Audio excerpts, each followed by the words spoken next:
जय जोहार संगवारी हो। आज हमने चलत हन दंतेवाड़ा जिला के गहिर जंगल में बसे झरा लावा जलप्रपात के सैर पर।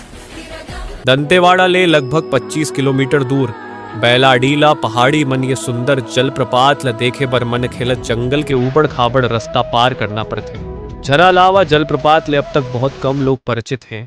लगभग 50 से 60 फीट के ऊंचाई ले जब पानी दूध कस गिरत है तो ये नज़ारा ला देख के मन हरियर हो जाते।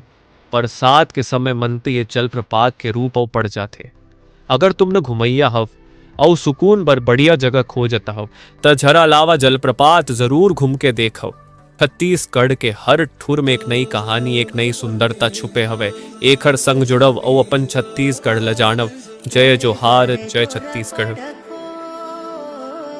तदुपरि कथयतु को